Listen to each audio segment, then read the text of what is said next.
presenting the transcription feature, Superman! Look, it's a bird! It's a plane! It's Superman!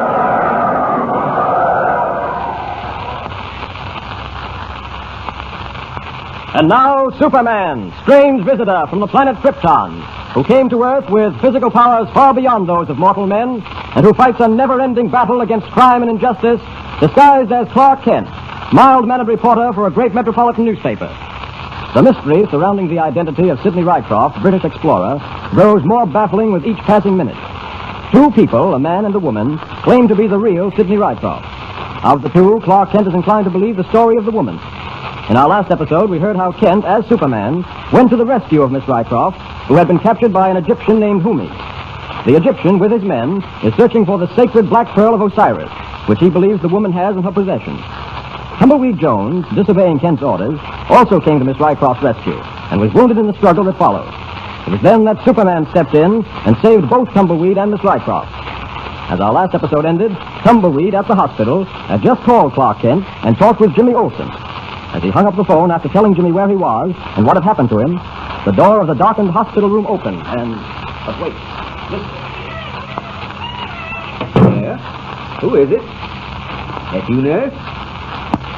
Who's there? Don't cry out, Mr. Jones. Huh? Remain perfectly quiet and no harm will come to you. Well, who are you? What? That's a gun you feel pressing against your chest, Mr. Jones. One move and you're a dead man. Might be well to warn you that there's a silencer on this gun. What do you want, stranger? There's no time to talk. The doctors will be here shortly to examine you further. You're leaving here with me by way of the fire escape outside your window. Now, hold on, I said stranger. there's no time to talk. Get out of that bed and let's go. But I can't walk. I'm shot in the leg. I saw you walk into this place. The wound in your leg isn't too bad. You can walk out again. All right, you in. I'll come with you. What you'd be wanting with a wounded man's more than I can tell. Now you're being sensible. Now then, out through that window. Say, now, wait a minute. All I got on is these here hospital pajamas. Ain't you going to give me time to dress? Can't be done. Suffering coyotes, it's cold outside there. Hey, look at that, it's starting to snow. Will you stop talking and get through that window? You're deliberately stalling for time. Now then, out you go. Well, all I can say is this sure is beyond me. Here I am, a wounded man, what ain't done nobody no harm, and here's a hombre that's making me go out into the snow and cold with nothing on but yeah. Tumbleweed Jones, suffering from a leg wound, is forced through the window of his hospital room and down the fire escape. Meanwhile, Superman, having told Miss Rycroft to return to her hotel, lock herself in and await word from him, now assumes his disguise of Clark Kent and goes to the hotel to talk with her. He approaches the clerk at the desk. Listen. Excuse me. Sorry. I'm afraid I dozed off for a short while. What can I do for you, sir? Send up word to Miss Sidney Rycroft that Clark Kent is here to see her. But it's only 5:30 in the morning, sir. I kind of hesitate. I know. Don't worry about the hour. Please call her room and tell her I'm here. Yes, sir. Miss Sidney Rycroft, you said? That's right. That's funny. I don't find a Miss Rycroft listed in the register. Huh? Well, she must be listed. I've come to see her here several times. Miss Rycroft. Sidney Rycroft. Oh, I'm sorry, sir. According to the record here, we've never had a person of that name registered. Oh, that's ridiculous. I tell you, I've been to see her here a number of times in the past 24 hours. Perhaps another hotel. No, it was this hotel, no other. Now, please check that register again. Well, here, sir. You can see for yourself. There's no person listed as Miss Sidney Rycroft. Oh, that is funny. Oh, but that's impossible. I saw her here only... Wait a minute. I know she's been staying here, and I'm going to prove it. Her room number was 814. Room 814? That's right.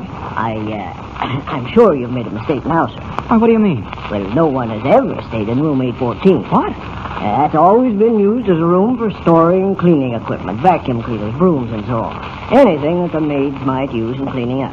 Now, wait, where are you going, sir? I'm going up to have a look at that room. Now, just a minute, sir. This has gone far enough. Yes, and it's not going any further. I'm going to get to the bottom of this mystery right now. Come on. I'm going up to have a look at that room, and you're coming with me. Is this the room, sir? Yes, this is the room, all right. Something funny here. What is it, sir? Well, when I first came to visit Miss Rycroft, I found a dagger stuck in the door. A dagger? Really, sir? Oh, it's true, all right. But I don't see any mark of the dagger in this door now. Well, open it up and have a look inside. Very well, sir. I'll snap on the light. Well, sir? Well, I can't believe it. This isn't the room at all, and yet... As you can see, sir, this room is used, as I said, to store cleaning utensils. I give you my word. It's been used for that purpose ever since I can remember. I see. Well, thank you. I guess I was mistaken. Sorry, sir. You were. Calling Dr. Mortimer Post. Calling Dr. Mortimer Post. Dr. Post. Oh, nurse. Yes, sir. I've come to see a patient who was brought up to this floor about an hour and a half ago. A man named Tumbleweed Jones. Oh, yes, sir. He's on this floor, but I'm afraid you can't see him for some time, sir. Why not? Well, Dr. Reed has just gone into his room to examine him. They took x-rays of his leg to discover how deep the bullet had gone, you know. I believe Dr. Reed planned to make the extraction in a little while. Oh, I see. Well, I guess I can wait. But, Dr. Reed, what is it? The patient in 802, Tumbleweed Jones. He's not there. Not there. But he must be there, Doctor. Well, I'm not blind. I tell you he's not there. Now, did you see him leave that room? No, sir, I did not. Well, he can't have gone far. His clothes are still there. Man would be a fool to leave the hospital clad only in pajamas. Are you sure he left by himself? Huh? What? Who are you? My name's Clark Kent, Doctor. I'm a friend of Mr. Jones. Oh? Doctor, I'm not too sure that he left here alone. I wonder if I might see the room. Well, of course you can, but what good that's going to do, I Come don't... on, then. You're absolutely sure, nurse, that you did not see Mr. Jones leave that room? He didn't leave while I was at the desk, Doctor. But I'm away from the desk now and then. Here we are. Bed empty, all right. Not a sign of Tumbleweed. Quite obviously, Mr. Kent. Chances are he went through the window. We'll have a look. Snow's coming down a lot heavier. I certainly don't see what the snow's got to do with it. Well, a good deal at the moment. If you'll have a look at that fire escape, Doctor, you'll see the impression of 2 pairs of footprints in the snow. They haven't quite been obliterated. You're right. Well, it appears then that Tumbleweed Jones was forced to leave the hospital in company with another man. I don't follow this, Mr. Kent. Why on earth should What are you anybody... going to ask, Doctor? I'm afraid I can't answer it. Disappeared. Vanished without leaving a clue as to where he's been taken. I wonder. What's that? I've got a feeling a clue was left, Doctor. And if you'll excuse me, I believe I'll start following it right now. A clue, Mr. Kent? Or what possible clue could there be? I can't be sure myself, Doctor, and I'd rather not say until I am sure. If you don't mind, I'll get along outside. All right, I'll see you to the elevator. Really, you know, this is the strangest thing that's ever happened in this hospital. Don't you think I'd better call the police? Yes. Yes, I think that'd be a good idea. I'll do it then. Well, here's the self-service elevator. And whatever that clue is you're looking for, sir, I hope you find it. I hope so. Good night. Good night. Oh, nurse. Yes, Doctor. Get me police headquarters on the phone at once, will you, please?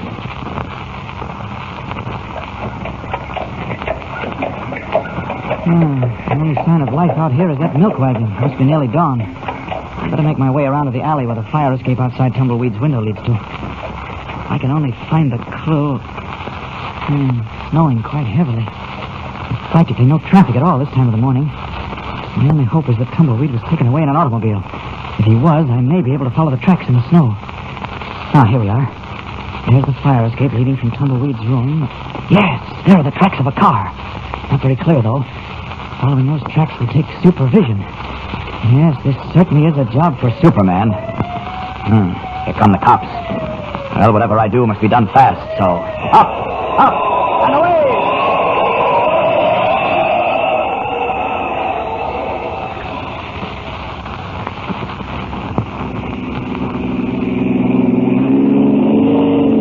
And I'm telling you, I don't like it. I don't like it at all. You've made that fact quite plain now, Mr. Jones. Would you be quiet, please? Quiet, suffering coyotes. You dug me out of a hospital with nothing on but a pair of pajamas. Cold and snowing.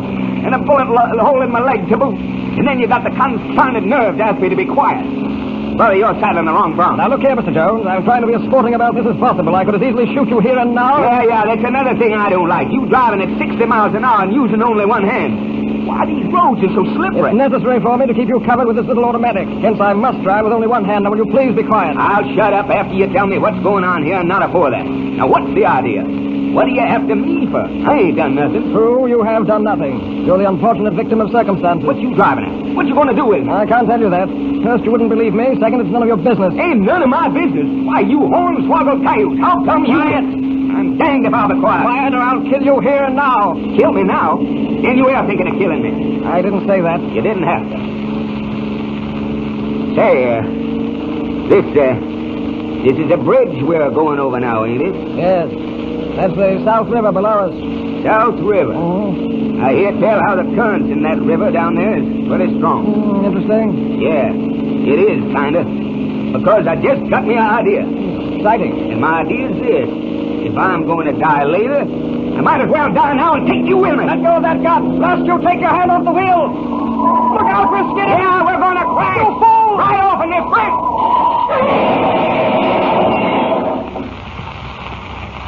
At 60 miles an hour, the car crashes through the parapet and into the treacherous current of the river below.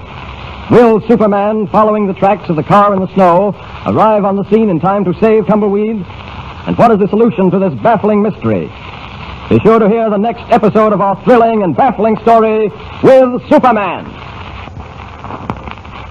And remember, tune in the next thrilling installment of the transcription feature, Superman. Up in the sky, look! It's a plane! It's a plane! It's Superman!